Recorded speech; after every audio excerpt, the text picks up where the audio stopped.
परमात्मा को प्राप्त करने के लिए आपको गुरु बनाना पड़ेगा। बिना गुरु के आप परमात्मा का अनुभव दर्शन नहीं कर सकते हैं। ये गोस्वामी तुलसी साहब जी रामचरितमानस में खुद कहीं है कि गुरु बिनु बाबा निधि तरहि न कोई, जो बिरंच शंकर सम होई।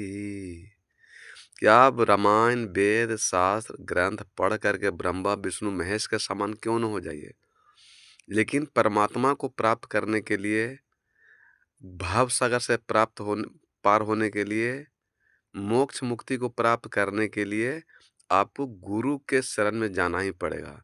क्योंकि गुरु के बिना आप भाव सागर पार नहीं हो सकते हैं। न पहले कोई हुआ है, न आज होगा, और न भविष्य में कोई हो सकता है। इसलिए गोस्वामी तुलसी कहते हैं, गुरु बिनु भव निधि तरहि न कोई, जो बिरंच शंकर सम होय। कि ब्रह्मा विष्णु महेश के भी समान आप क्यों न हो जाइए, लेकिन गुरु के बिना आप भाव सागर पार नहीं कर सकते हैं।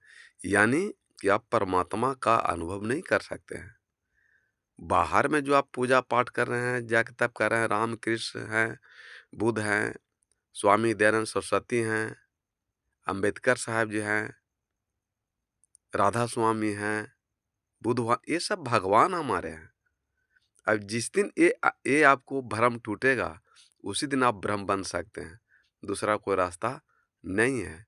परमात्मा अविनाशी हैं, अगोचर हैं। वो देखने सुनने में नहीं आ सकते हैं, वो अनुभव का चीज है। इसलिए कबीर साहब कहें कि गुरु सीढ़ी से उतरे, शब्द विमुख होय, ताको काल घसीटिए, राख सके न कोई। कि जो गुरु के शरण में नहीं गया, जो गुरु नहीं बनाया है, और गुरु के विचार पर नहीं चल रहे हैं, गुरु की बात को नहीं मानते हैं, फिर उसको काल रूपी दुख आपको देगा। अहंकार, क्रोध, घमंड, लोभ, मोह, माया रूपी काल आपको दुख देगा। इसलिए गुरु के शरण में जा करके ज्ञान से सारे अज्ञानता को तलवार से काट दीजिए, ज्ञान के तलवार से सारे अज्ञानता का वध कर दीजिए, तो आप फिर परमात्मा को प्राप्त कर सकते हैं। फिर आप मोक्ष मुक्ति प्राप्त कर सकते हैं।